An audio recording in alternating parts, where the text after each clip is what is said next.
And we're on. All right, and welcome to Mythical Monster Investigations. Happy It's New been a Year's. while. Happy New Year's, Let's Merry date Christmas. this I hope you all video. had a great holidays. Yeah, it's been a while, but we thought we'd start off this year with a bang because today we are going to be looking at one of the earliest, if not the first, monster in recorded history, spanning multiple cultures and regions and religions, the dragon. I don't know about you guys. I am excited for this one I, because this is my all-time favorite monster. I'm laughing that you didn't realize that it is Year of the Dragon when you proposed it. Like, I thought that's why you waited so long to do this and you didn't want to do it last year. No, just because it was Christmas. That's just a happy coincidence. That Like, was just pure I, happenstance. I thought it was purely because it's like, oh yeah, it's Year of Dragon, so I'm going to start off with Dragon. There no, we I go. mean that's a great coincidence. I mean, literally, I didn't know. Like, literally, the only reason I didn't do it was because of Christmas and New Year's and everything. I thought we'd all be busy, which, well, I mean, we were. So, like, So, no, that's why. But it turned out great. Like, I'm not complaining. Are y'all? no, no. Yeah, so no, this would be great. And this video is going to span a couple of parts because there's a lot on dragons. Oh yeah. And yeah, so because there is, we're going to try to get started and go over this section. So, dragons are fascinating creatures in both appearance, behavior, and even their mythos. Now, normally we have a style with these videos. We'll talk about the legend, we'll talk about the myth, the creature, and then we'll kind of dissect it and go backwards to try to figure out what created the myth. Now, in this case, we're going to do it a bit backwards. We're instead going to talk about some of the creatures first that inspired this mythos and kind of see how that evolved into the current mythos. Now, the reason I'm doing that will become clear towards the very last part of the dragon section, but bear with me. So, the first thing to know is that the creatures that inspired this monster, basically the modern division, have been theorized for a long time. Many people have been trying to figure out where the legend of the dragon came from because I think it is the most popular monster. Like, does anyone know a monster more popular than the dragon? I mean, The So in terms of just like movie monsters, famous movie monster, it would be the vampire. Would be the only thing I could think of that would be but more I popular. mean, like in mythos, like literally Oh, everything has something of a dragon. Like, as far as Mhm. cultural spanning, I think the dragon's pretty much got the market on most cultures I would say span throughout. death. Grim Reaper is the only other thing that exists in all other cultures. Yeah, fair enough. But like death is kind of a certainty where I don't know. Some we may find that one culture that was like, you know what? I don't believe in this death thing. I think it's fake. I think it's fake news. The media is lying to us. We won't find them. They all died. No, no, yeah, there you go. no, Zed. They refuse to believe that they Well, great. Their corpses say otherwise. are they corpses That or won't stop them. yeah, yeah, they are just lying. Which actually, if we have time, remind me about that. I might have a story for that. But Jeez. I know. Going on. So now, one of the biggest like creatures that inspired it, because like I said, there have been theories to what dragons are. Now, one of the leading theories, and by leading I mean most academics, and I put that in quotations for a reason, say that this is true, is they think it's snakes. So they literally believe that the dragon is a nightmarish monster that comes from our primitive ancestors' fear of snakes, large birds, and wild predators. And they basically think that we took this creature that we're supposed to be naturally terrified and turned it into this nightmarish monster. Now, I'm not going to lie. If you adhere to this belief, good for you. I have some issues with it. Now, one of my big issues is dealing with the principles of exaggeration. Now, whenever stories are told, whenever legends are told, there's a tendency to exaggerate. I mean, unless the legend or story is very interesting, people will exaggerate it in some way. But the way stories survive is the exaggerations, in a sense, make sense. Now, what I mean by that is this, that snakes are very common. Everyone knows what a snake is. Like, snakes are present throughout most of the world. In fact, in reality, the only places that don't have snakes are New Zealand, Antarctica, Iceland, and Newfoundland. And maybe some other places, but like the top parts of Russia. But the fact is, in the majority of the world, there are snakes. People have seen snakes. They know what they are, they know what they look like. So it really doesn't make sense that this common creature, which, understanding the fear of snakes, I get it. People can be afraid of snakes, though some people love snakes. My father loves snakes, which I find them kind of creepy, but, that's me. Bottom line, though, is people know what snakes look like. It's very strange that this entire mythos of this great pyrotechnic lizard comes from a snake. And if you're going to talk about a story and exaggerate a snake, you wouldn't really give it all this stuff. I mean, if you're going to talk about meeting a snake and exaggerate the story to make it seem more fearsome, you'd exaggerate something believable, like its size. You'd say, instead of the snake being like 3 feet long, oh, it was 50 feet long and was wide enough to swallow me whole, things like that. That makes more sense because, again, people know what a snake is. So if you describe a snake and you say, oh, the snake had wings and claws and it had the mane of a lion, people are going to go, I've never seen a snake like that. What are you talking about? Snakes look like this. So that's where I have kind of an issue with this. Another issue that I have is that a lot of cultures make a distinction between snakes and dragons. For instance, in the Chinese zodiac, the dragon and the snake are two separate animals of the Chinese zodiac. So, I mean, does it really make sense that that dragons are derived from snakes when literally a lot of cultures, including like Greek myths and various others, have a distinct separation between snakes and dragons? I mean, what do you think? Do you guys think this holds water, or do you think these holes I'm pointing out are kind of evident? So depends. Let's take for example the Asian culture, because notice how with the Asian dragon, it's the closest to a snake than many other cultures because it's very long, serpentine. The only difference is it has legs and the head is very different than that of a snake, and a little bit sometimes the tail is puffier or have more flourish to it. True. So It's in also magical. Yes. Well, then again, that brings me to snakes. Snakes sometimes are regarded as magical and having healing properties, and they are often associated with immortality and ever changing and ever living. So, which immortality is a quality of a dragon, never dying, always living. So, in True. that regard, they are very similar. Um, they both are things that people regard with fear because a dragon is always regarded as a creature that can kill main, and snakes are easily something that can kill a main very simply. Um, there are snakes that can become very large to the point that they can easily constrict around the main and seem almost like a giant monster, and dragons are a giant serpentine monster. So I see the similarities from like Asian and even South American, because theirs are also regarded as more serpentine than Western. It's only with the Western that I saw it. It's more of like a more of a dinosaur look than a actual serpent. Like I very rarely get serpent from a Western dragon. I get more of a dinosaur with wings with the Western dragon look compared to the Asian dragon look. Very true, which is something we're going to explore.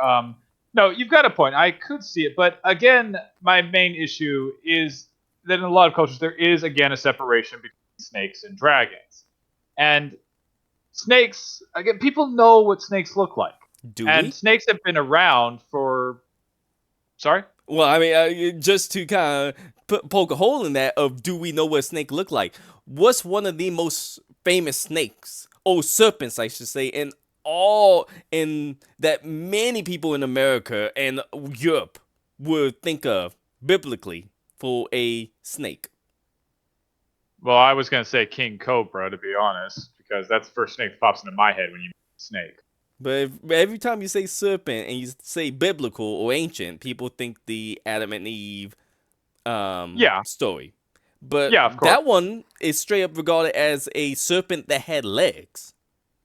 Yes, which is actually something we'll look into a bit more. So that's why I always would like, even as a kid when I used to hear that story, I'm like, did people not know what snakes look like? Because I don't see snakes with legs, and it's specifically, I'm like, the Bible says it Okay, has so legs and it lost it. So I'm like, actually, we'll touch into that a little bit because that's the thing is that snakes have been around for a long time. They have fossils of snakes that are millions of years old, 120 to 167 million years ago.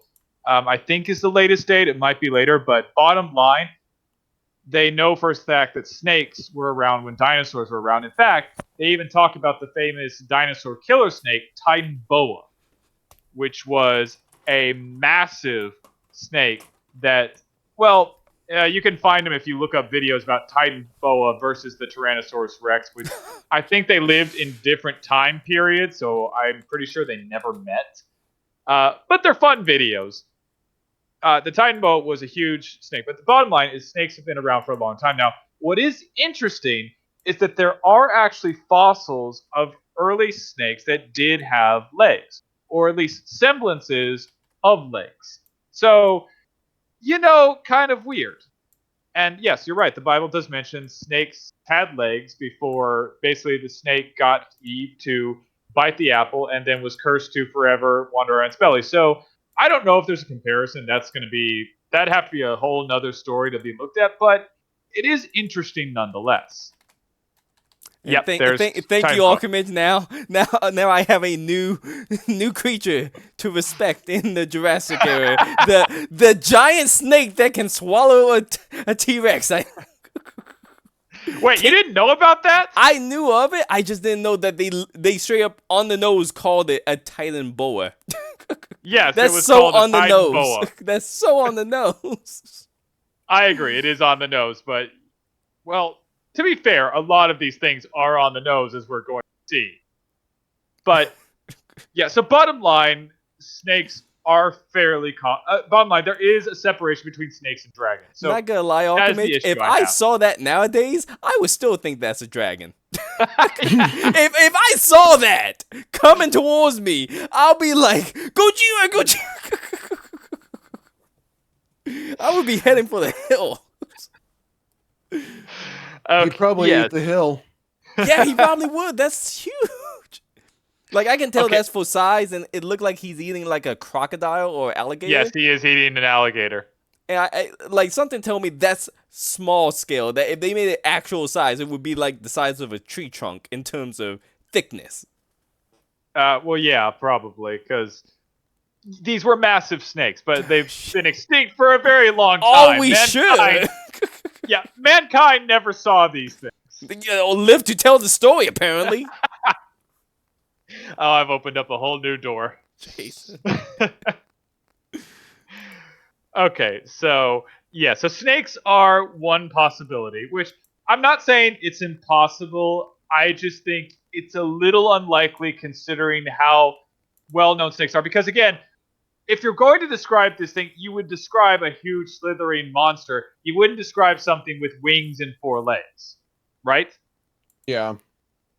I mean, you wouldn't, if you were going to this thing, you don't need to exaggerate, because I agree, this is terrifying. I mean, don't get me wrong, I'd be terrified if I saw this damn thing. Like, I'd be running for the hills, too. Trip up the nearest person, like, eat him first. Harry Potter was right, man. I mean, this is a Chamber of Secret level of horror right here. Like, I'm waiting for Harry Potter to come out of that image. Get the Phoenix.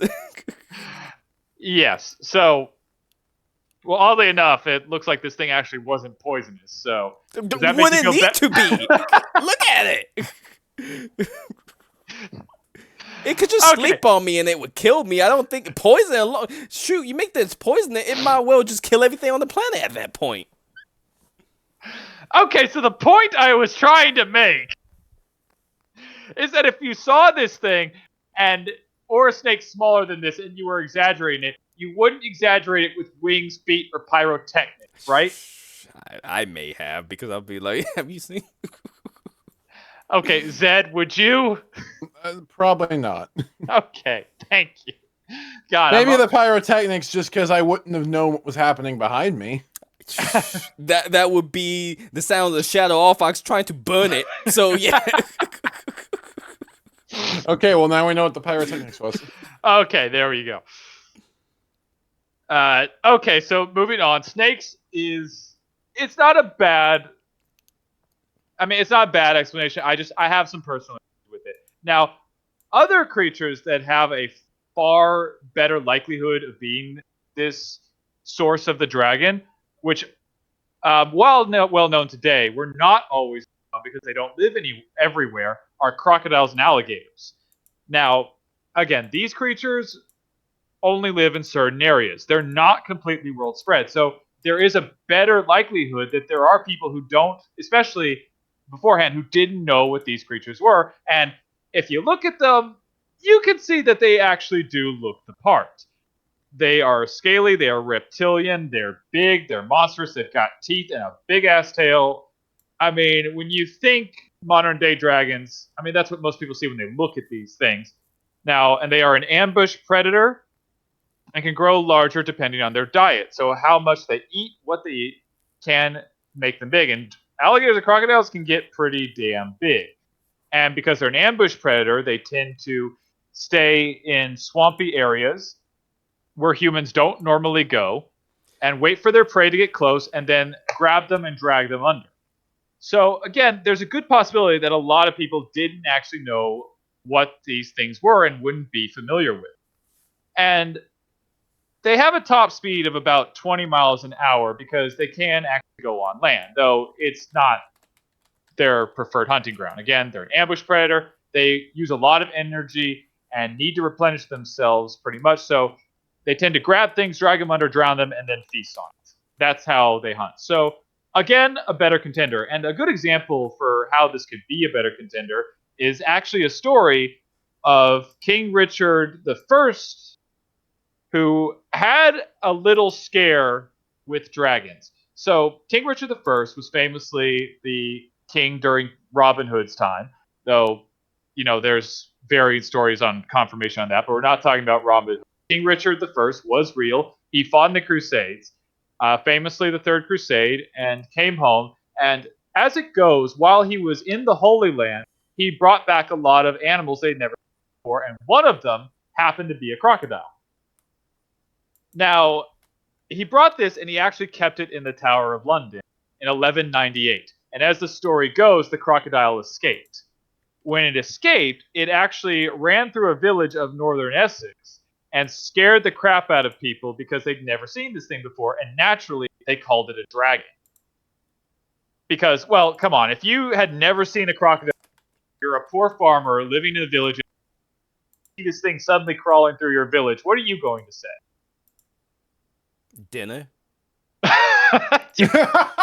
I'm sorry. Being from the South and seeing a lot of crocodiles and alligators, I'm kind of numb to them. So it's like, yeah, I would say, let's deep fry that. Assuming there are like smaller lizards around, I would look at it and go, why is there a giant lizard? Okay, so actually, to that point, crocodiles, yes, that is... Crap, I forget what that crocodile is called, but it's an extinct brand of crocodile that grew very big. Is either the Purosaurus or the Dino... the D1. Deinonychus.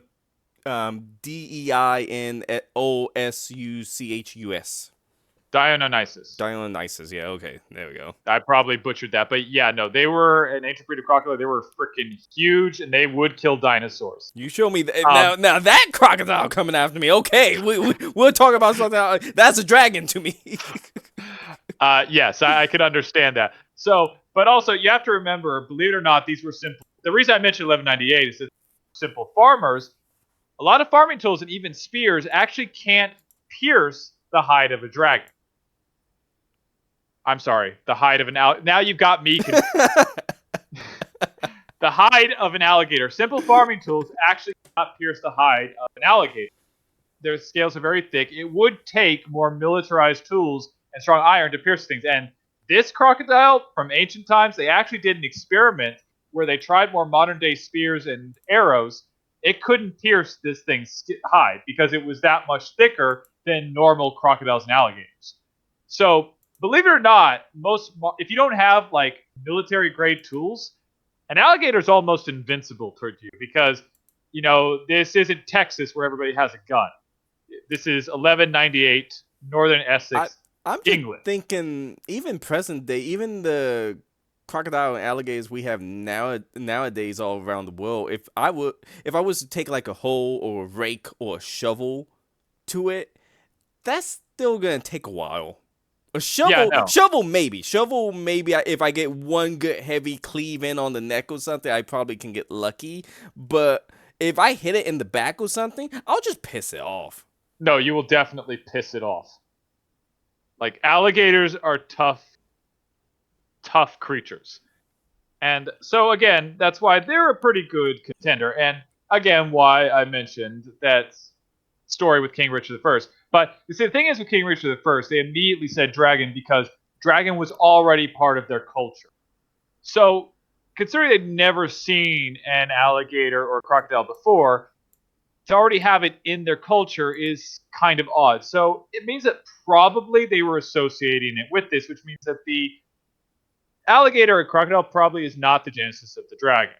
Now, another real life creature that is a great candidate for the genesis of the mythical dragon actually bears it in its name. And Shadow R Fox, I know you're excited about Oh yes. the Komodo dragon. Now, the Komodo dragons are large reptilian quadrupeds. They can get up to 10 feet in length. They definitely eat humans and pretty much anything. Now, they can actually only go about 12 miles an hour. However, a good expression for this is everyone knows the expression. Well, most people know the expression. Their bark is worse than their bite, which basically says that someone's threats are worse than their actual actions. The Komodo dragon is the exact opposite. Its bite is 1,000 times worse than its bark. Because the Komodo dragon... No. The Komodo dragon does not bark. The Komodo dragon doesn't even really need to bite you that much. It just needs to nip you because it has venomous glands. If it gets a little nip on you, you have been poisoned. Is And it even the the Komodo poison dragon that much? Because I heard the bacteria alone is even worse than the poison. Yeah, no, the bacteria, because like the Tyrannosaurus Rex, it has serrated teeth, which means bits of food and meat can get caught on them and basically become putrid and turn into very deadly bacteria. And this is what kills the animal. So all a Komodo dragon needs to do is bite something. It'll go away, and it will slowly die, and the Komodo just has to wait. And it will wait until the creature dies, and then it's a gory feeding frenzy, yeah. If you, for those out there, those kids out there, that's the reason watch National Geographic when they get to the island that have the Komodo dragons, because if you've ever seen them hunt, oh, it's like lions. Female lions, they run around, they chase it, they surround their prey, and they go for the neck, and they bring maybe one of them down, and then they'll start going at it. Coyotes, same deal. Wolves, same deal. Komodos, you just watch it bite something on the leg, and then you just see it slowly following behind that water buffalo that it snipped on the leg. And then as they start following, you see others just go, that guy got this, he's on to something. And then you just see more of them start showing up until you just see a large army of them, not chasing it, just slowly pacing behind it, waiting and watching, knowing it's going to die. And the second it falls down, they don't even go after it. They wait for it to go completely down, because they're like, yeah, once it's completely dead, can't put up a fight, it's dinner time. And you just watch them go on it. They go into such a frenzy, they eat each other. So they start cannibalizing each other to get to the meal. And they don't even care. No, they do not. It's like one of the few species that will eat itself. Yes, and well, again, that's how this thing hunts. Where the crocodile and alligator jaws are strong enough to break bone, These things have a relatively weak biting strength, but it is the bacteria and the venom that are the real problem, which, if bitten, causes lowered blood pressure, prevention of clotting, massive bleeding, and induced shock. So, basically, if you see this thing, get the hell away from it. Like, for those of you who are lizard enthusiasts, do not ever pet this thing, because this thing will eat you in the most gruesome way possible. So, yeah. And as terrifying as these things are, this is not their most terrifying form. Oh yeah, The they most evolve. terrifying form of this, Poke Evolution here. The most terrifying form of this is a species called the Megalena, which I might have butchered that, but is basically a much bigger version of this Komodo dragon. Probably also venomous. Now, people believe that ancient Australians actually came into contact with this thing. So there is a good chance that this thing did meet actual people, which, yeah, okay. I'm not going to lie. I'd be terrified seeing that damn thing coming after me. If it's from any country in the world, it would, of course, be Australia. Yeah, of course it would be. That country's been trying to kill humanity since the dawn of time. And if there was any country, any island where I believe it could become a monster island with giant kaijus, Australia would be my first bet. That's fair. Because this thing can grow, this thing was rumored to have grown to about 15 to 30 feet long and weigh well over 1,000 pounds. And it is theorized that Komodo dragons could possibly get this big if they ate more, because they believe that at one time, especially on the island of Komodo, that there was a species of small elephant that these things used to feast on, which has long since gone extinct, which is probably for the better, because, again, I would hate to see this thing running after me. Zed, still think you'd look at this thing and just think, oh, look, a big lizard? Well, no, not that one. A crocodile or an alligator, I look and say a big lizard. I would look at that thing and go, huh. And then Really? debate whether or not to run or lay there and accept my fate. I would hope run. Like, see, here's the thing, though, is if I see it moving, then that might deter me from running, because I'm like, oh, it doesn't matter if I run, I'm still gonna die.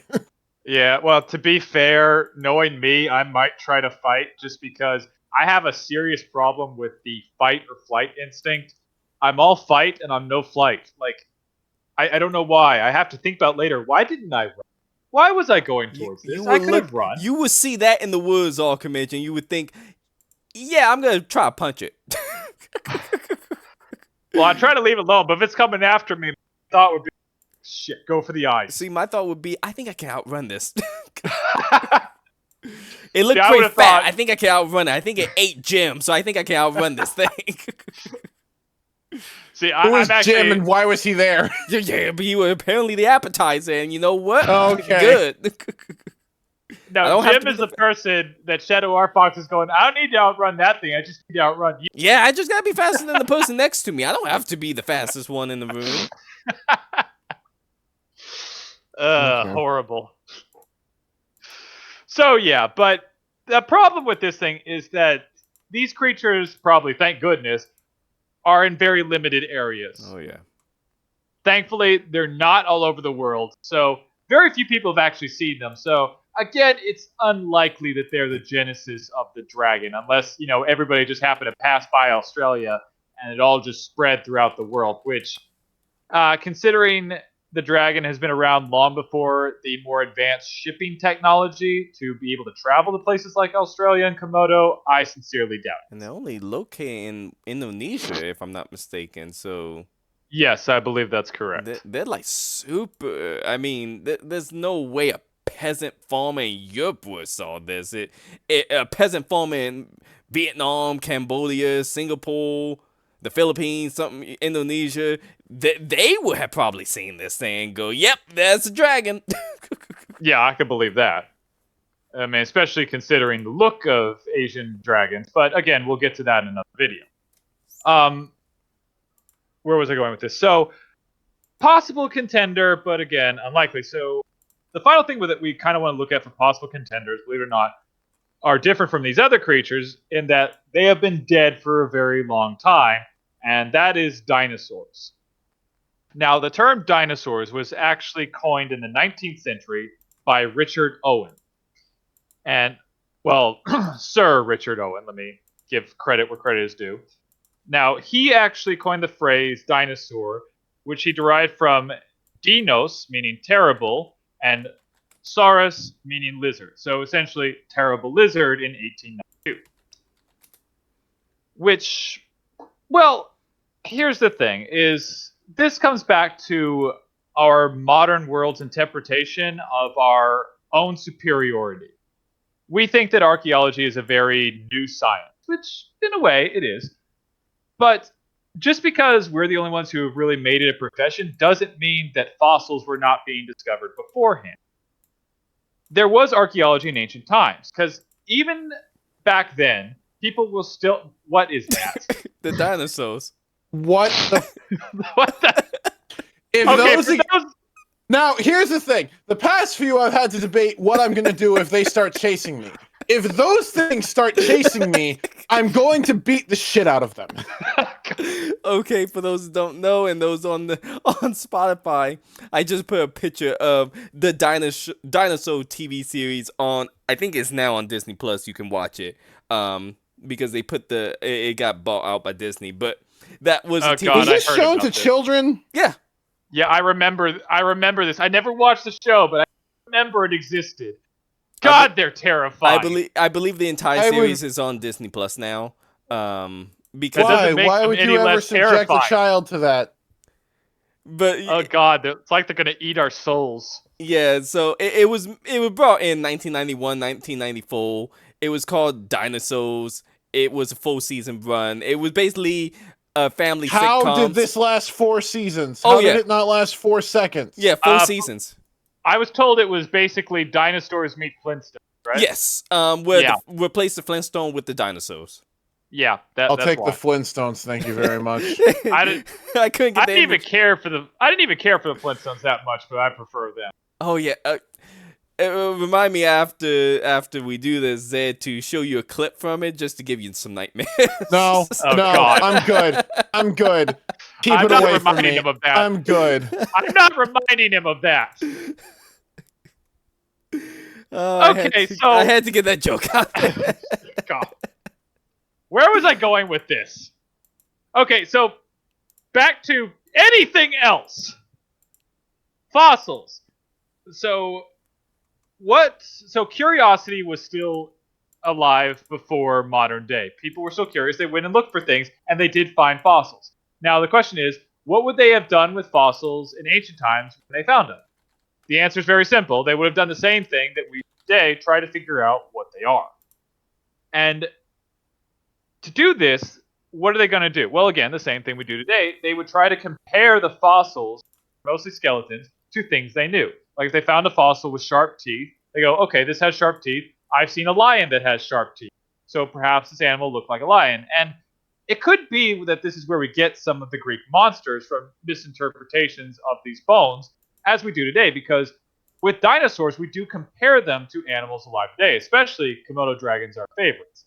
Now, there is proof, well, not exact proof, but there is some circumstantial evidence that ancient people did look up fossils. One such is the Monster of Troy, which can actually be seen on some vases. This was a monster that was supposed to protect the gates of Troy, and if you look at it, it's depicted on a vase. For those of you on YouTube, you can see it now. The monster is basically a white dragon. Well, it's a white skull with teeth and holes in it. It looks like a skull. It looks like the skull of a dinosaur, which it probably was. Now, again, we can't prove this because apparently being the guard of Troy, considering what happened to Troy, it didn't do its job very well. But from the pottery, I mean, I'm sorry, that looks like a skull. But maybe that's my bias. What do you two think? Does it look like a skull, or am I just projecting? Well, it's white. Yeah. It looks like one of those, the typical, like, I don't know what it's called. The skulls you find in a desert. Oh, a ox skull or a No, not an oxen or bison skull. Bison skull. Yeah, it looks like that to me. No horns though. No horns, but the overall head shape looks like that to me. I can see that. So, I mean, to be fair, a lot of animal skulls are fairly similar. Not all of them, but there are quite a few that are similar looking. Mm-hmm. But I'm sorry, Shadow R Fox, are you no, looking sorry, for something for I'm a trying pointer? to look up. I know I'm looking up because yeah, it looked almost like an alligator or crocodile skull, a little bit. I'm not gonna lie, I was seeing like almost like a Megaraptor's or an Allosaurus skull. But to be fair, I may know a little bit more about dinosaurs than I should. Yeah, My because, brother was big into dinosaurs, so he had like entire books, and some stuff just sticks. yeah, it reminded me a little bit of it looked like an alligator skull a little bit, just from the only thing that's different is the lower jaw is protruding more than the upper jaw, where with alligator skull, slightly the upper jaw is protruding more than the lower jaw. But if they switched up the jaw bones, if they if they flipped it upside down, that's probably it. Yeah, because if you look at a alligator skull, the bottom part of it have a big hole in it that if you was a peasant who never seen an alligator before, you would think that the skull is upside down. And I will post that because it's almost like do some Photoshop magic and upside down alligator skull. Upside down alligator skull. Actually, I'm surprised you can't just look that up on Google and I find probably it. could, but Right. Oh Oh, yeah. huh. Actually, yeah. I mean, get a better comparison side by side.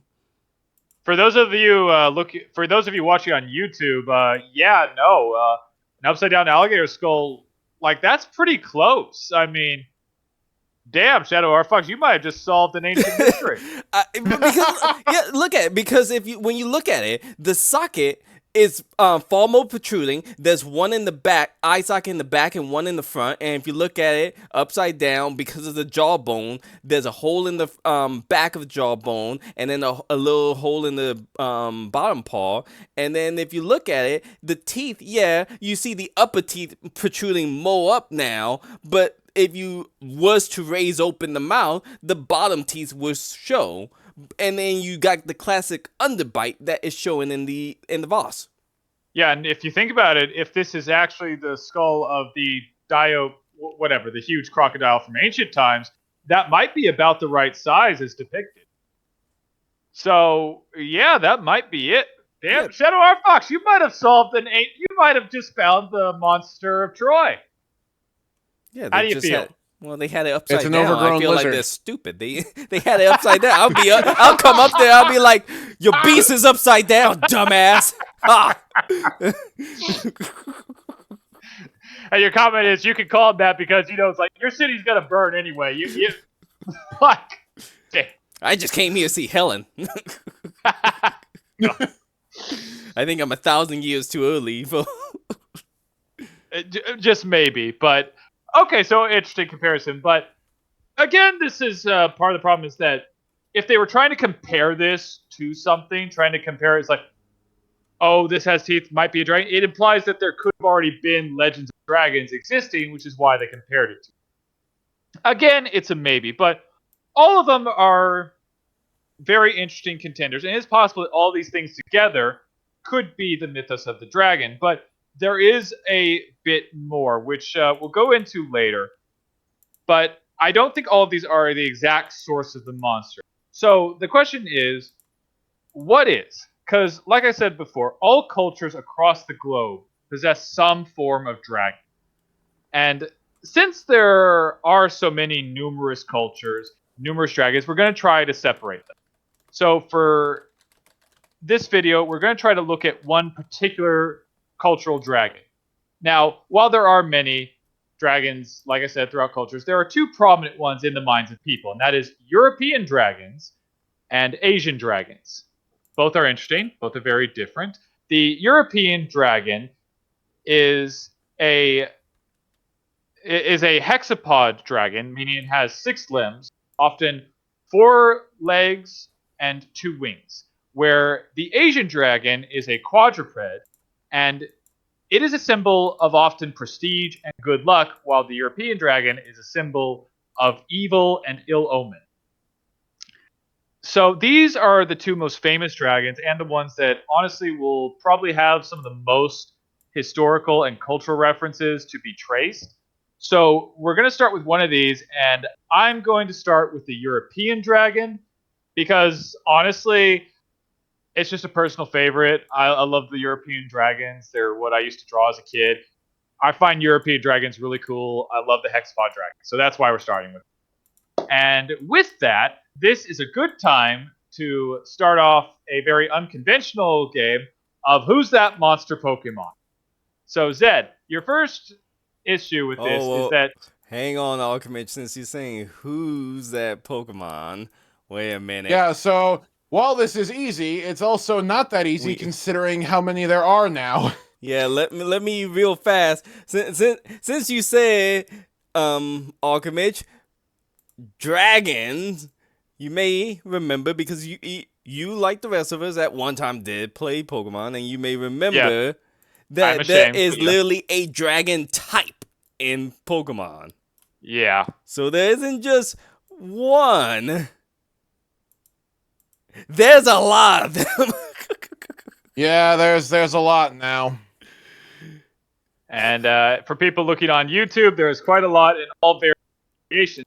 Actually plays into this because for this monster Pokemon, we're going to be looking at a couple of different dragon types in this, which I'm going to mention just to show the variety of dragons. And for this, Zed is going to try to let me try that again. God, I got tongue twisted there. Zed is going to try to pick a Pokemon that best represents the image of the dragon that I will be displaying to show their varied forms. That was surprisingly hard to say. So the first one is the typical hexapod European dragon. Zed and...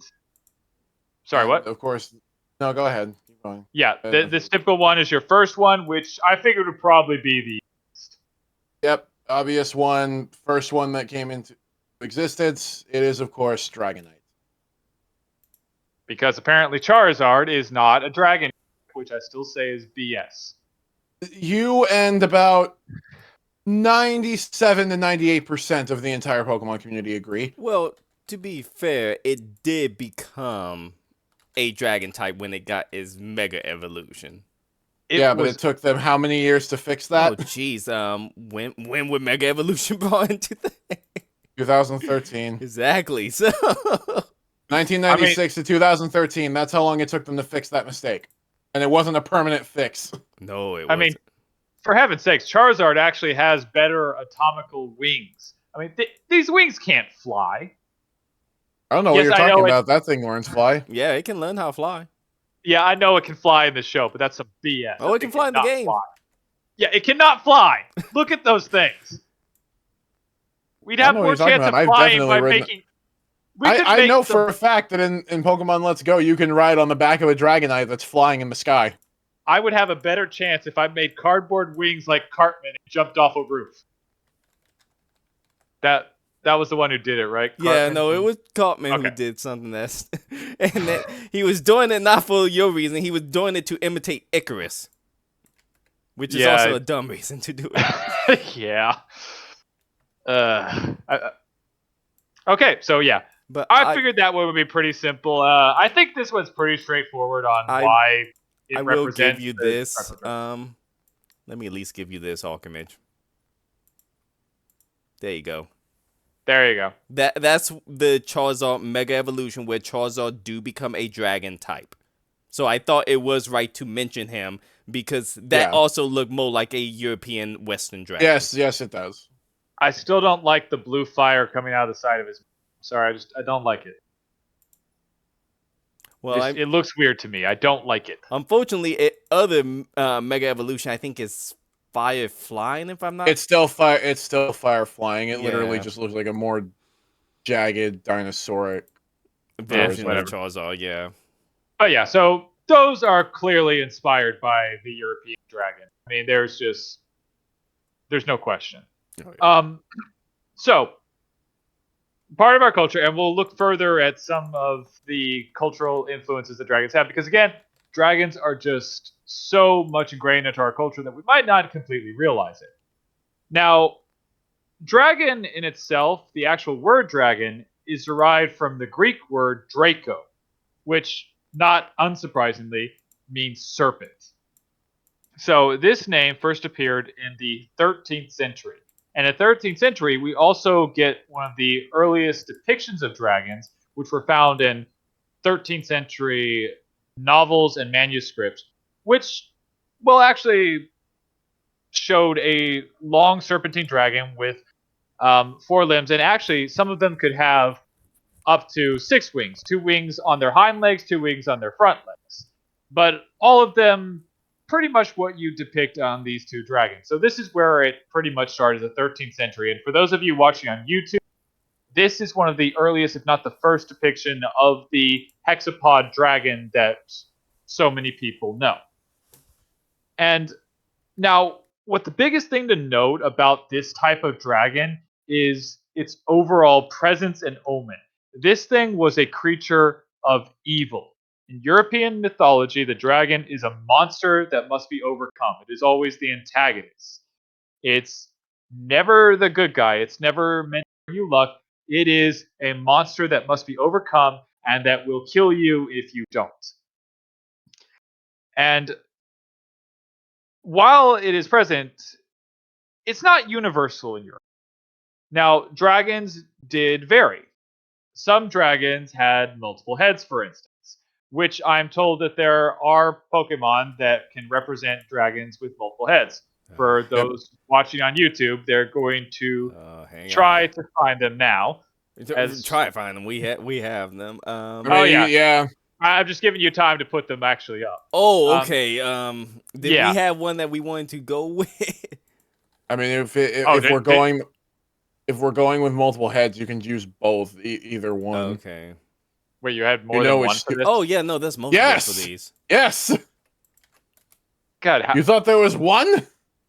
Well, yes. Oh, there's more. Oh no, there's so many. Bloody hell.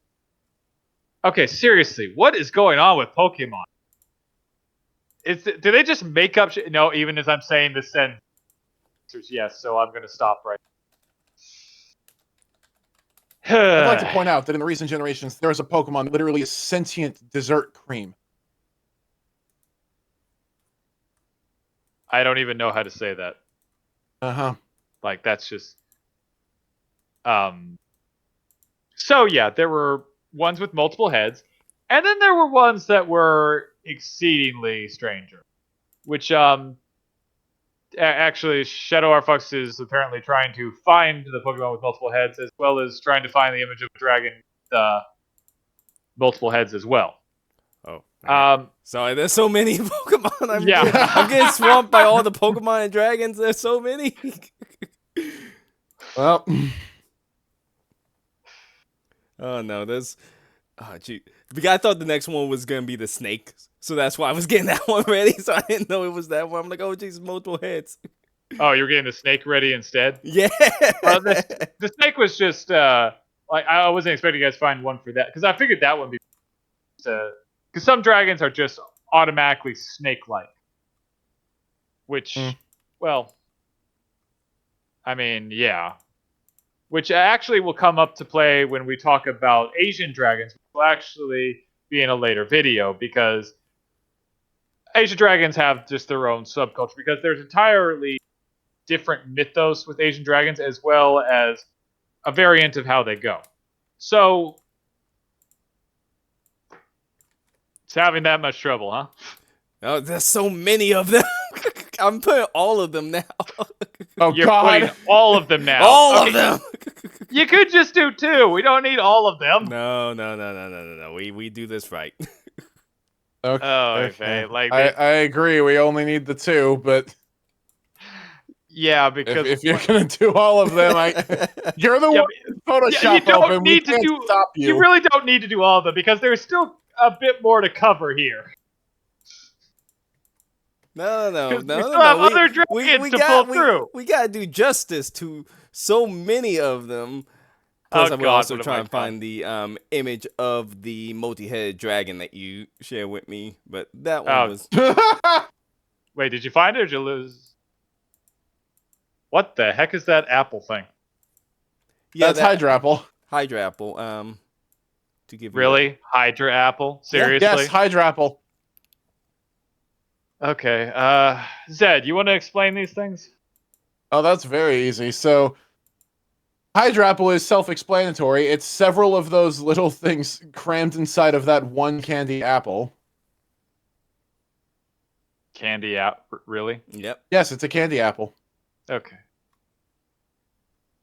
Sure. The other ones are also fairly self-explanatory. Zweilous and Hydreigon. Just having multiple heads. It goes from 1 head to 2 head to 3 heads, being the final form there. I can see that.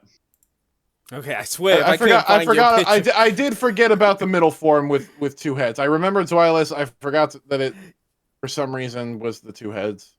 Yep. I was Okay, focused on the final one. Okay, for those who can see the pictures on YouTube, we have 3 Pokemon with multiple heads, and Yes. we have the image of a multiple-headed dragon, which, oddly enough, were primarily in German folktales. There are variations, but yeah, a lot of Germans had multiple-headed dragons. There were also dragons with various multiple limbs, and there were those that were just plain bizarre. One bizarre one, whose name I'm going to absolutely butcher, but I'm going to try it anyway, is called the Amphisbaenina. I don't think that's correct at all, You but have believe that it or not, spelled? Amphisbaenina? I don't know. Sorry, But I as did if it not. was spelled I in did the not picture. spell that correctly when I was setting this up. So oh, you do not want to know how I spelled this on my notes. Just ignore the notes. My notes is and oh jeez, I just call it Amphisona. Amphisona. Okay, that works. Okay, so this dragon had 2 heads, not traditionally 2 heads, but it had 1 head at the front, and then its tail was another head. And oddly Oh. enough, it was primarily an ant-eating dragon, so it ate ants. It has a lot of different names, which are also equally hard to pronounce. But oddly enough, its name comes from the Greek word meaning both ways. Oh, So, okay. That makes perfect sense for what it is. sure, why not? And you guys mentioned that you had a Pokemon that resembled this. This one I got in Not time. not not fully. This is more loose.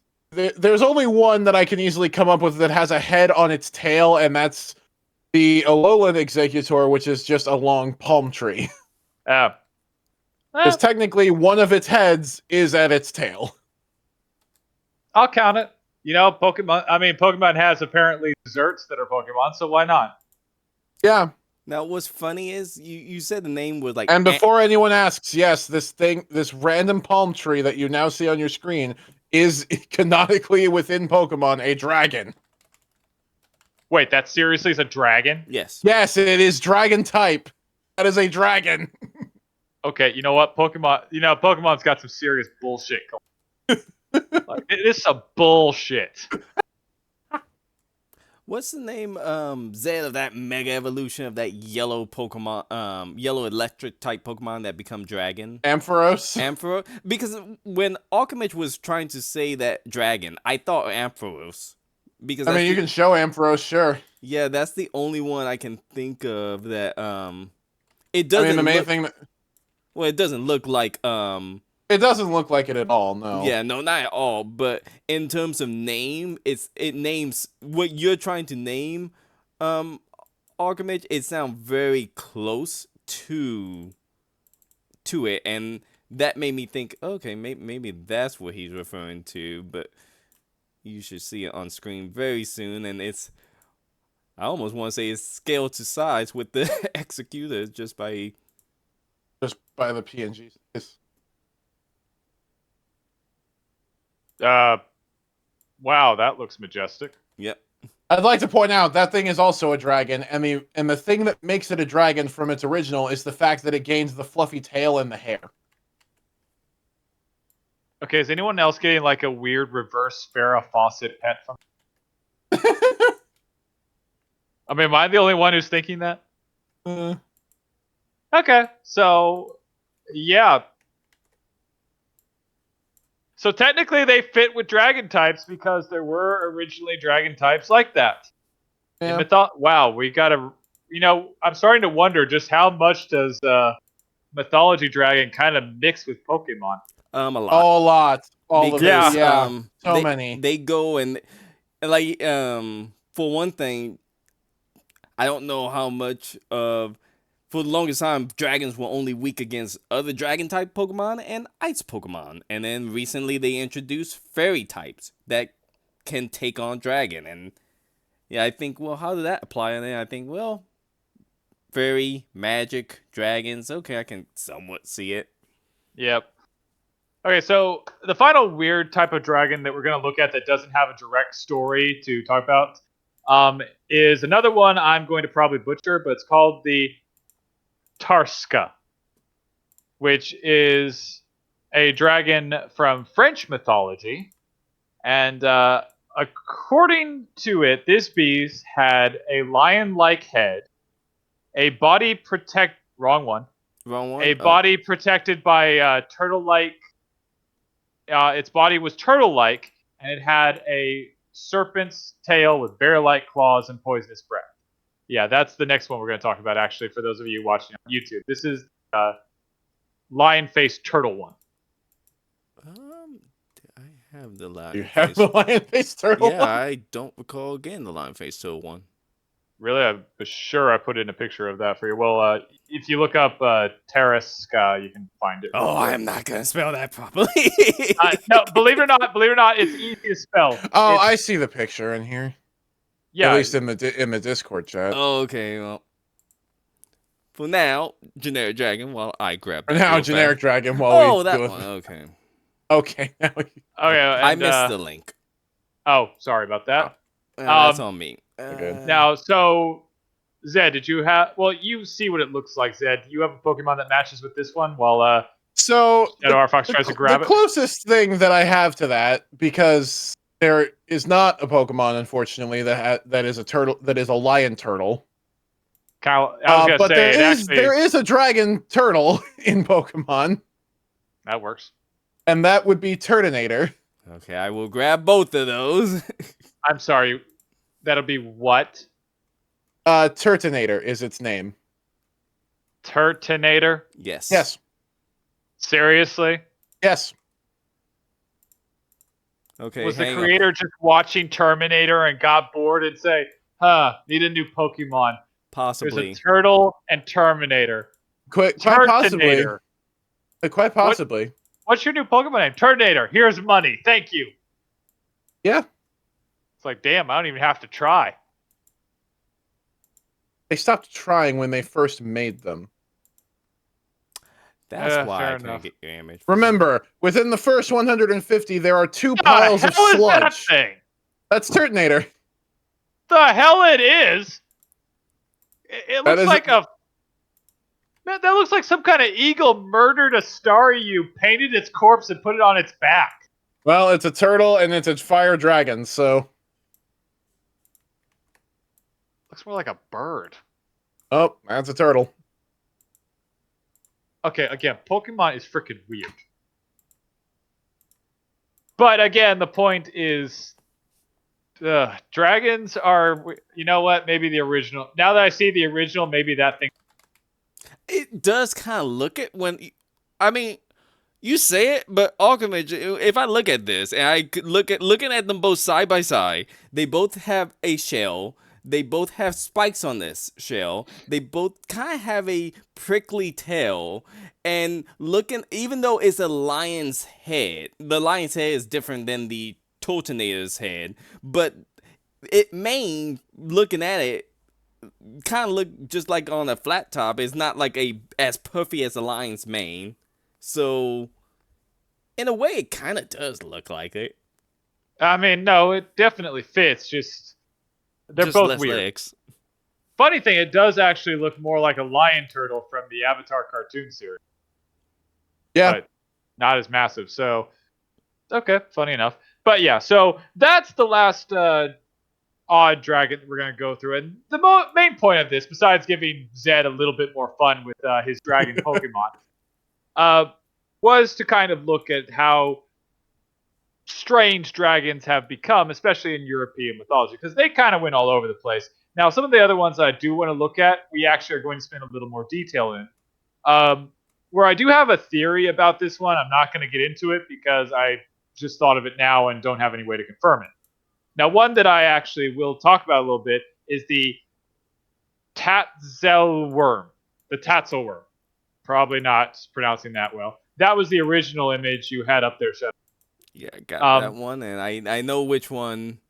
I think I Yeah. remember which Pokemon you were going to use for this one. Yeah. By all means. So this one had the face of a cat, a serpentine body, and 4 stubby legs. It was also said to be jet black. So this creature was said to attack people, and it was mostly appeared around the Alps and in Switzerland particularly. Now, in Switzerland, it's known as the Stolworm. And I was actually trying to figure out, like, I've just recently heard about this one, so I was trying to figure out what creature could have inspired this. The cat-like face is what's really kind of throwing me off. Now, there are cats located around the Alps. One that could possibly be kind of dragonish is a lynx. If you've ever seen a lynx, they are an absolutely gorgeous animal, but their face is very distinctive and does kind of look mythological. They have very pointed ears, their face is narrow, and it gives an all-over exotic, dangerous look. So, I mean, it's possible from the face that you could kind of perceive that as being dragonish. Another thing is another creature that's around the Alps would be a salamander. Now, the problem with this is that, well, salamanders are pretty small, but there are a species of black salamanders that live around the Alps. And as I recently found out, salamanders are actually associated with fire. Which I did not know this, and Shadow R Fox had to inform me of it actually before this podcast started. And also, I'm going to kind of sneak peek the Pokemon out there, too. Yeah, go ahead. Wow, that's interesting. So this, now I had to look this up, but the reason the salamander is associated with fire is it's believed that salamanders in ancient times were believed to be born from fire, and the reason they think this happened is salamanders would go into logs in places to stay warm. These logs would be collected to start fires. They set them on fire, and then the salamanders would run out of the fires, creating the myth. Which I think that's a pretty plausible explanation. And what is this again that I'm looking at? Anytime you say salamander, I think Warhammer 40k, the Salamander Space Marine, which is, of course, their whole aesthetic is dragons. They call themselves the Salamander. They're fireproof. They use fire-based weapons to burn their enemies. Master forgers. And also, they're very tall. They're all dark skin, and they have glowing red eyes. Warhammer is nothing but a game made of pure testosterone. Oh, yes. That's kind of awesome. This honestly looks like someone got drunk and redesigned Darkseid. A little bit. Kind of. Also, before I'm not saying that as a bad thing. I'm just saying that as an observation. Oh, no, I thought you were saying that as a badass thing. Yes, that. Also, I just realized, was that image of that feline you posted earlier in Discord the one you were I'm bringing assuming lynx? that would have been the lynx. Yes, that's a lynx. Common around the Alps. Again, if you take a look at what do you two? There No, you go. that's not a lynx. Nah, okay, that's what I thought. I'm like, Okay, okay, that's that's something not a else. link. I've never seen a link. No, Links that's look the like thing. that Yeah, before. okay. Okay, so since you've got that image on there, that was actually I found out recently. This is a now very rare animal called a binturong. And as you can see just from looking at it based on the description, it does kind of look like the creature. I mean, that is something I describe as kind of a cat-like face. Oh. It's got a long, slender body, especially when you're seeing in trees, stubby legs, a long tail, and it's jet black. Okay, that's what. Okay, because you had those. Again, I went through a bunch of links. Links, not links. I went through both. Thanks, English. So I that one I grabbed instead of the Lynx one, so that's what had me mixed up. I'm like, I've never seen a Lynx look like that before. Okay, so, there's a lynx. So Okay, yeah. maybe Archimage will explain to me why he showed me a black rat and he's calling it a Lynx.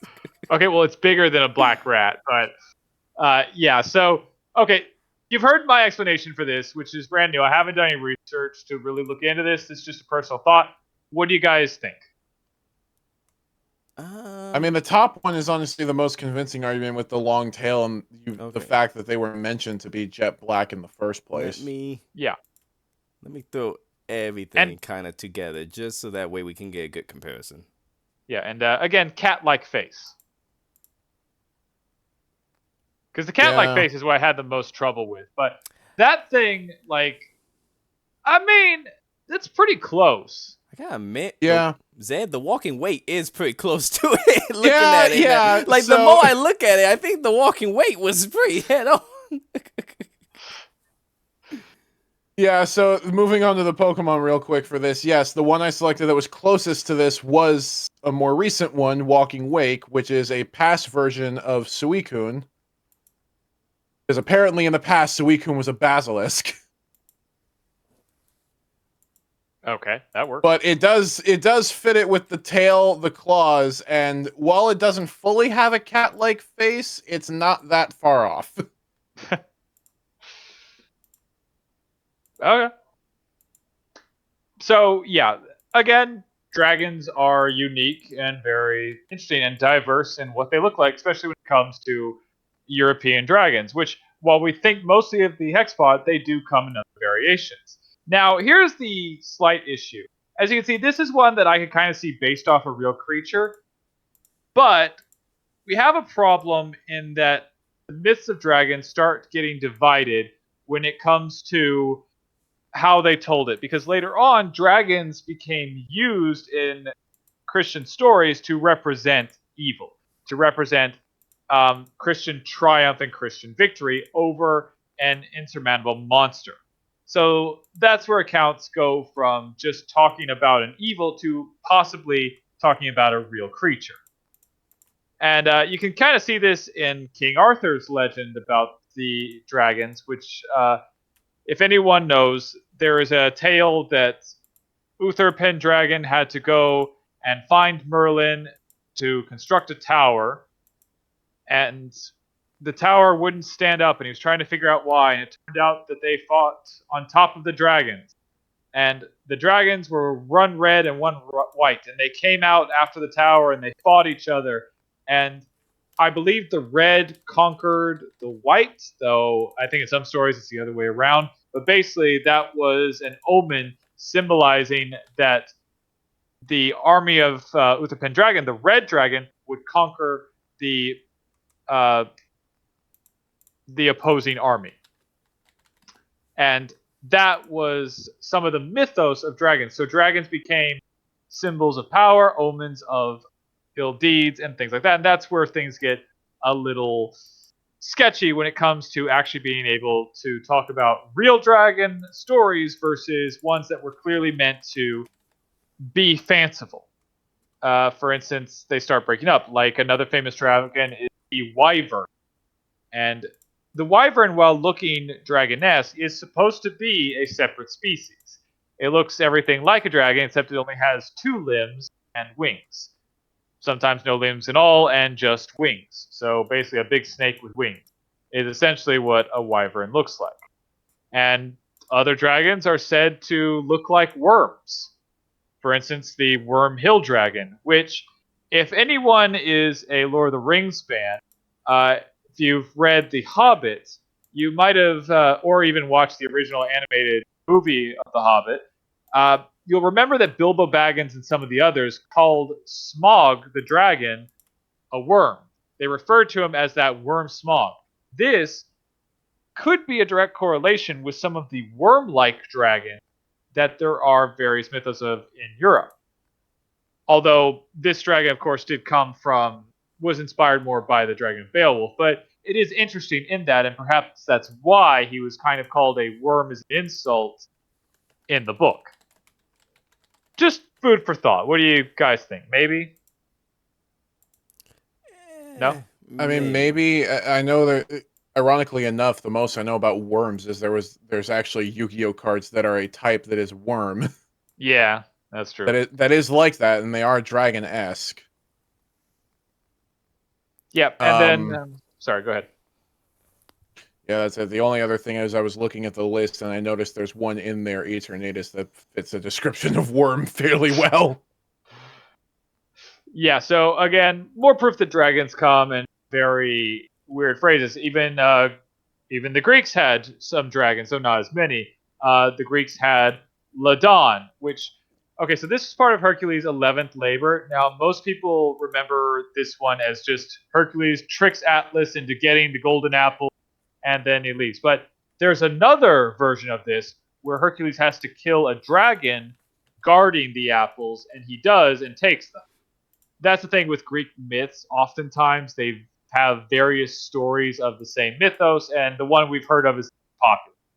But this is one, and another one is dragon Python. No, it was Python that was killed by Apollo, and this one was said to live inside Delphi, and Apollo killed it to gain control of the Oracle, and that's why it became the Oracle of Delphi. So, yeah, Apollo killed the dragon. I guess cool. There is more detail to both of these, but honestly, there's so much to dragon mythology that they deserve their own video. So we're not going to look too far into it. Now, what I do want to look at a bit, just because it's kind of interesting, is called the Wawel dragon. Now, this is actually the most famous dragon story in Poland. And according to Polish mythology, is that somehow a dragon got into a cave underneath the castle of the village and would come out and terrorize the village. And in order to appease this dragon, they started feeding it their cattle. And after a while, the king got sick of it and wanted the dragon dead. Now, here's where the story gets mixed. Some say it was the king's son that figured this out. Others that the king put up a contest.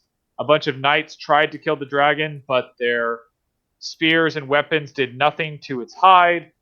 And eventually, a shoemaker came along and said he knew a way to do this. So, whether it was a king's son or the shoemaker, the way they defeated this dragon was actually they grabbed a lot of sulfur, wrapped it in a bloody lamb skin, and gave it to the dragon. The dragon ate it and started to burn from the inside. So it went to the water to drink, and of course the water just made the sulfur worse until it eventually burst. And then the shoemaker married the daughter, or the prince proved himself to his father. What's interesting, though, is that it's said that the dragon swallowed the lamb whole. I find this interesting because that's actually exactly how crocodiles and alligators eat. They swallow things. So, if this legend possibly has some truth, I mean, Livia Dark Cave, perhaps it was a crocodile or an alligator that somehow made its way to this Polish village and terrorized the town. What do you think? I think it's possible, but what do you guys think? Possible. I'm assuming this. I haven't seen this cave. I was trying to look up this cave because I'm assuming it's connected to a moat or something. It's never really made clear. Because that would make more sense if I mean, crocodiles and alligators have been known to live. That is a fact. No, they do live on land, but most of the time they do try to stick by some body of water to do their hunting. Yeah, that is true as well. Now, if it's regularly being fed by villagers, though, it would stay. Yeah. although that seemed like a very convoluted way to kill a alligator to get a bunch of sulfur. Well, I mean, if you have a bunch of farming tools that can't pierce its hide, I mean... Yeah, but we got a lot of peasants, and I mean, eventually the dragon will overeat and probably eat itself to death. I don't think Really? that's how that works. I mean, throw bodies at the problem, solve the solution. Oh, dear God. I mean, they did that with sheep. This is why you're not allowed in the military, Shadow Fox. Yeah, I would war keep on crimes, winning. You would be... Keep on winning. Ugh. Oh, the war crimes is just... Okay. I mean, if you got the bodies, that's how you're going to solve it. They'll run out of bullets before I run out of people. Moving on! So, something to be aware of is that in most stories that you read about dragons, is that the majority of them don't breathe fire. In fact, fire breathing comes in very late in the dragon mythos. Most dragons were associated with poison. They breathe poison or they poison wells or water sources. And another thing that you should also see is that dragons were said to be greedy. They were great hoarders of wealth. They stole treasure all the time, which, when you really think about it, doesn't make much sense. Because if dragons are a real creature, like for instance, a crocodile or an alligator, why would they steal gold? I mean, by nature, they are cold-blooded animals, which means they need to regulate their body heat. And sleeping on a big pile of cold metal coins kind of defeats that purpose. So for an animal, gold doesn't really make much sense for it to hoard. So why are they always associated with that? Now, I think it has something to do with the predominantly Christianized Europe. So, and in particular, their relation with dragon and evil. Because what else was considered evil in the Christian religion? Go ahead, it's an actual question. Well, of course, the devil. The devil. So, the devil, the symbol of all evil. Could dragon have been an early slang term for wicked people? I mean, because when you think about it, hoarding gold, poisoning water sources, it kind of sounds like something a horrible leader would do, or an unpopular baron. Because, like, poisoning water sources could have been pollution blamed on an unpopular figure. I mean, people blame stuff on things to this day. Anybody will blame, oh, this horrible thing happened. We had a hurricane happen to us. It's the president's fault. It's like, president's supposed to control the damn weather? But, so that still happens. So, it's not impossible that perhaps dragon could have almost intended to be a slang term for someone who was acting wicked or acting evil in the eyes of people who considered themselves good. I think Sorry, I know go ahead. where it came. I think I know where the greed came from and the poison came from, and it Okay, makes go a ahead. lot of sense to what you've been saying. What's that? It's crocs and alligators. The gold do make sense. Okay, how? Okay, so think during the gold rush in America, what often besides mountains and besides mountains and caves, what's another nature region that get associated with gold or the gold rush? Besides mountains and caves, streams, rivers? Exactly. Which a alligator or croc would be by. Now, I mean, well, to be fair, hang on. There's more to it. Think about it. If an alligator or a croc has been terrorizing an area where peasants or merchants would be going to cross a river or a stream, and they've killed a significant amount of people or just made people run from terror, they're going to leave everything they have and just run and not go back for it. Which mean if it's a merchant and they had anything on them, they're leaving it there and running from the alligator or croc. Which mean now there's an area where the alligator or croc is live there to hunt, and there's a bunch of random stuff there that people will find valuable because a bunch of people either died and dropped it or abandoned it to flee. Which mean to a peasant coming and looking upon, hey, a bunch of stuff. Oh my goodness, a dragon or an alligator coming at me. It makes sense that people would think, oh, they are hoarding it because people are abandoning it there. Because if I'm a peasant, I've never seen an alligator before, I think it's a dragon, I'm going to leave everything I have and run from it. If I'm a merchant or someone and I've never seen it, I'm going to run and I'm going to leave all my stuff there. And then, if, let's say it's not a place that's traveled, it's possible that it was like a river or something that could have gold or silver in it. It could have a vein, and people want to go after that vein, but an alligator is there, so to them it is a dragon. And then to the whole poisonous thing, you can even argue that if it's a stream or a river that isn't circulating water really well, and a bunch of people are being killed and fed upon by that alligator in that area, the water's getting tainted. If it's still water that the alligator is hunting in and it's constantly killing people in the water, it kind of all makes sense at that point. Yeah, it does. My only issue, it does make sense. My only issue is that a lot of people will try to save their stuff. People will be stupid and try to save their stuff. Well, you just said I have seen a it a peasant's lot. not going to be able to take an alligator down with their tools. A merchant's not going to have anything to do it. No, they're not. But an alligator can only really eat like one person at a time. So with one or more, they would still try to save the stuff because people are dumb now.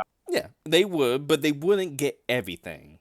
No, they wouldn't get everything, but I don't know, because a lot of stuff would sink is my problem. It would. And that, but imagine. So it really wouldn't look like a horde. And most of the time when they talk about hordes are normally in streams or rivers. They're in caves. Suggest that the dragon dragged the horde to the cave. So that's the thing, is that hordes are associated with like a stronghold, like in Beowulf with a cave. True. And stuff like that. So it's not impossible. It's not impossible that it could have had something to do with it. I just I do see some gaps in it.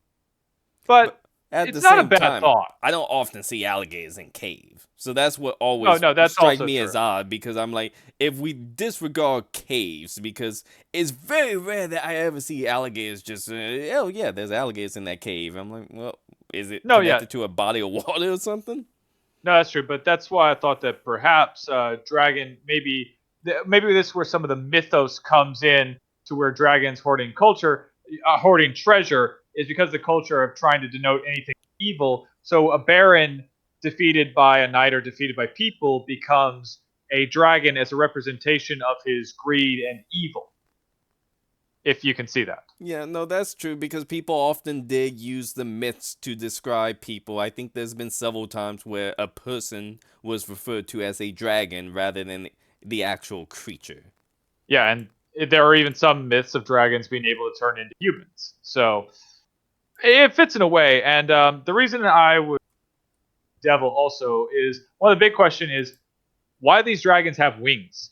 Because if you read a lot of these stories and a lot of these dragons, the dragons are rarely, if ever, flying. In fact, they're almost never flying. But whenever they're depicted, even if the wings aren't described, they're depicted with wings. Why? Again, I think the most likely explanation is the association with the devil, because in this time period, when sketching the devil or depicting the devil, he was depicted with wings. So the wings were probably a way to further associate and complement the monster with the devil, kind of fuse them together. I mean, I think that's the most likely explanation of the wings in a dragon scenario, especially when so many stories of the dragons don't actually have them fly. What do you think? I always saw the wings. For me, with dragons, what I always assumed was people's reason for thinking it was dragon was because they found dinosaur fossils. And then the way the wings, and that's how the wings came about, was they would find different fossils on top of each other and just assume, oh, wings next to a giant dinosaur fossil. Okay, that's dragon. Clearly, those two fossils are connected. And then, but of course, only ever seen crocodiles and stuff. They're like, well, I don't know how the wings will work for this creature, so. No, very rare stories that you find with. Really, you don't find too many flying dragon stories until you go to Asia, Africa, and South America. Those are the three countries I know, the three cultures I know of where the dragons actually fly. Where they specifically note that they are flying. Yeah, because believe it or not, in most European stories, the dragons aren't actually noted flying despite having wings. Which is why I think it's more symbolic towards the devil. I only know of one, which was the wyvern dragon, and I think it was Eastern Europe, where it was, and it wasn't even a malicious dragon. I think this was a household dragon because it would fly out through chimneys, if I remember correctly, or fly on top of chimneys, if memory serves correctly. I don't know. There's a lot because there are some, like, while the majority of European dragons are. There are some that were just there. They didn't really do anything. They were just creatures, which is odd. And for each one of those, they probably deserve their own looking at, perhaps one day in the future. But yeah, no, I think I remember some story about that because I think there's one actually that like changed into a dragon at night, and during the day it was some kind of bird or something. Yeah, something like that. And I can't remember the name of that, but yeah, there was. I recall there was a dragon that did that. That was like the only time I heard of a European dragon that flew. Sounds right. But yeah, but that's my theory for the wings. Zed, what do you think? Plausible, idiotic? That makes sense to an extent, I guess. Yeah, having like. Do you have a better idea with it, or an issue with it, or something just doesn't quite add up? No, not really. I mean, if you do, feel free to say something. No, I mean, the similarities are there, and I'm sure there's holes because coincidences also exist, but... Of course. Yeah. All right, and nothing outwardly obvious is popping to mind. Cool. All right. But still interesting, right? Yeah. Okay, and so with all of this, the main focus that we should get out of the European-based dragon is its representation of evil. And while it seems that this is kind of focused on that, it might be one of the, in my opinion, one of the biggest connections with the actual genesis of the dragon. Which, again, we're going to cover in a later video. But the main topic I want to pull away is that the European dragons were a representation of evil to the majority of the part. And with that, I think that's a good cover of European-style dragon. Next time, we'll be looking at more dragons. Is there anything you guys want to add? No. Sorry, I'm also trying to think of that. The one European dragon I saw that had a story where it flew, but yeah, I cannot remember off the top of my head. There you go. Zed, what about you? I'm good. Okay, well then with that seems like a good time to stop. Please join us next time. We'll be discussing more about dragons. And of course, if you want more information on dragons or any monsters, feel free to look up Probable, Possible, Plausible, an explanatory guide to monsters and myths. It's always going to be linked in the description of the podcast or video. And with that, I hope you guys have a great year looking forward in this year of the dragon. So far, mine's been a little lackluster, but we'll get on with that. Oh, yeah. Year of the dragon. See y'all, I guess, in part 2. Oh, part 2 of maybe 3? Question mark? It's probably going to be like 4 or 5 parts. There we go. Yeah. There's going to be a lot of parts to this. Okay, well, yeah, Year of the Dragon's gonna have a lot of dragons in this podcast, so No problem with that. All right, see y'all. see ya.